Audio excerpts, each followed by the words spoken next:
ओम शांति। आज सुनते हैं 24 मार्च 82 के अव्यक्त बाप दादा के मधुर महावाक्य। आज की अव्यक्त वाणी का टाइटल है ब्राह्मण जीवन की विशेषता है पवित्रता। आज की मुरली में बाबा ने पवित्रता को कहाँ तक अपनाया है, उसको परखने का यंत्र क्या है।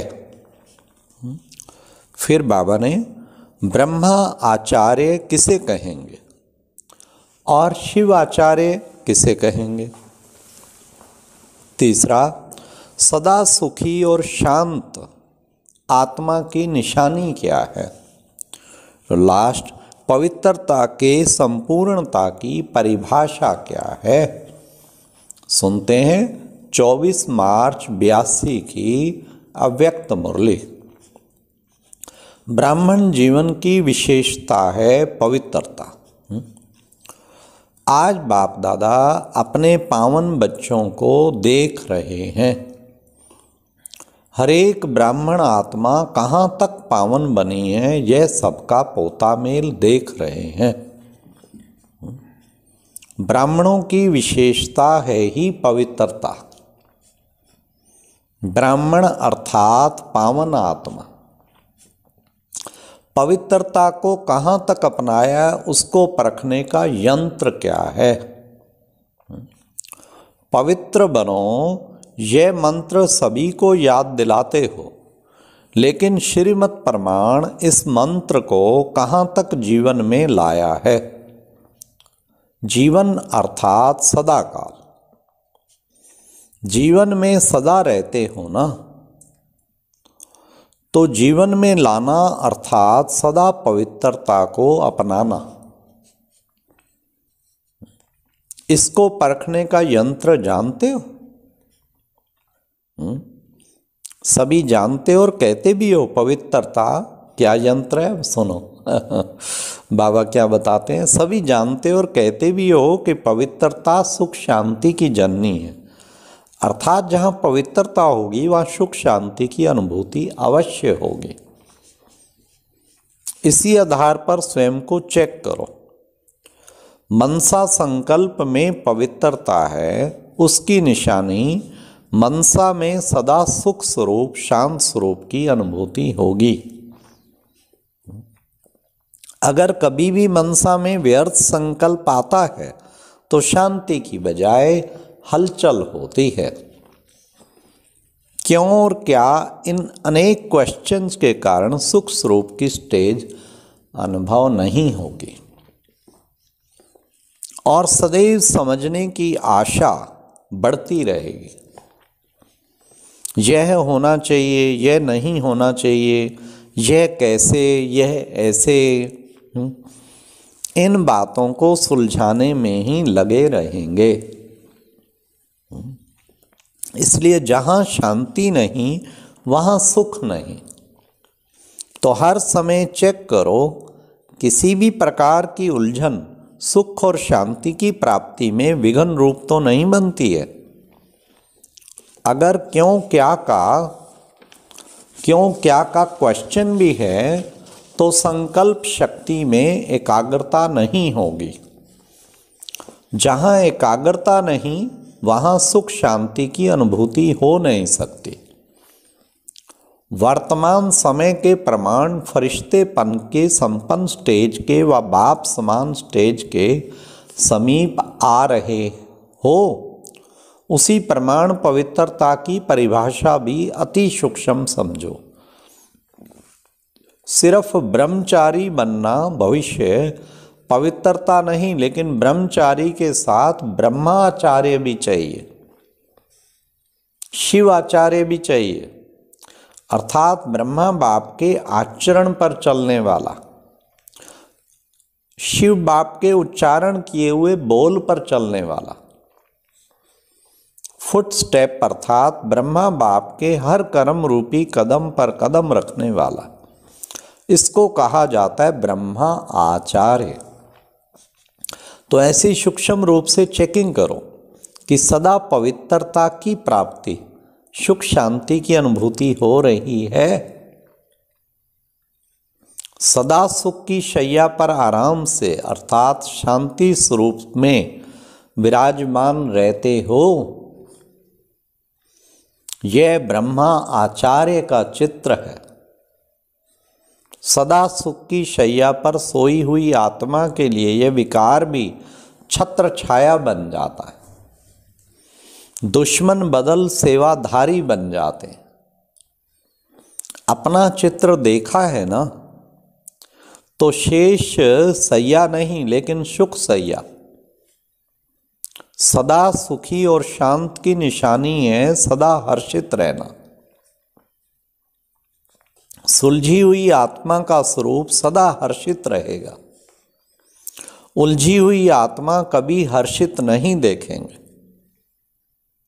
उसका सदा खोया हुआ चेहरा दिखाई देगा और वह सब कुछ पाया हुआ चेहरा दिखाई देगा।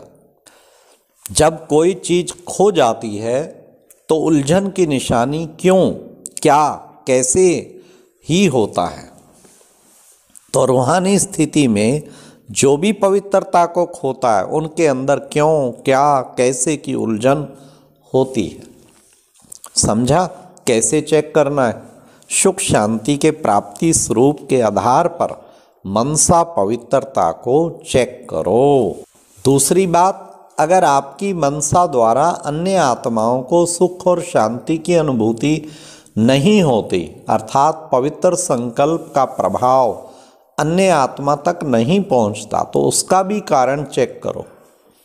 किसी भी आत्मा की जरा भी कमजोरी अर्थात अशुद्धि अपने संकल्प में धारण हुई तो वह अशुद्धि अन्य आत्मा को सुख शांति की अनुभूति करा नहीं सकेगी। या तो उस आत्मा के प्रति व्यर्थ व अशुद्ध भाव है, वह अपनी मनसा पवित्रता की शक्ति में परसेंटेज की कमी है, जिस कारण औरों तक वह पवित्रता की प्राप्ति का प्रभाव नहीं पड़ सकता। स्वयं तक है लेकिन दूसरों तक नहीं हो सकता। लाइट है लेकिन सर्च लाइट नहीं है। तो पवित्रता के संपूर्णता की परिभाषा है सदा स्वयं में भी सुख शांति स्वरूप और दूसरों को भी सुख शांति की प्राप्ति का अनुभव कराने वाले। ऐसी पवित्र आत्मा अपनी प्राप्ति के आधार पर औरों को भी सदा सुख और शांति शीतलता की किरणें फैलाने वाली होगी। तो समझा संपूर्ण पवित्रता क्या है?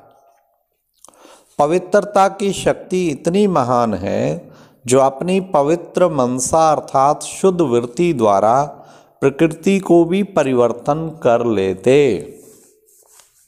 मनसा पवित्रता की शक्ति का प्रत्यक्ष प्रमाण, प्रकृति का भी परिवर्तन। स्वपरिवर्तन से प्रकृति का परिवर्तन। प्रकृति के पहले व्यक्ति, तो व्यक्ति परिवर्तन और प्रकृति परिवर्तन, इतना प्रभाव है मनसा पवित्रता की शक्ति का। आज मनसा पवित्रता को स्पष्ट सुनाया। फिर वाचा और कर्मणा अर्थात संबंध और संपर्क में संपूर्ण पवित्रता की परिभाषा क्या है वह भी आगे सुनाएंगे। अगर पवित्रता की परसेंटेज में 16 कला से 14 कला हो गए तो क्या बनना पड़ेगा? क्या बनना पड़ेगा? कोई बनना चाहेगा चंद्रवंशी? नहीं ना। जब 16 कला की पवित्रता अर्थात संपूर्णता नहीं तो संपूर्ण सुख शांति के साधनों की भी प्राप्ति कैसे होगी?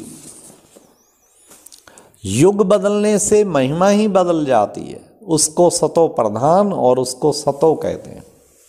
जैसे सूर्यवंशी अर्थात संपूर्ण स्टेज, 16 कला अर्थात फुल स्टेज है, वैसे हर धारणा में संपन्न अर्थात फुल स्टेज प्राप्त करना सूर्यवंशी की निशानी है।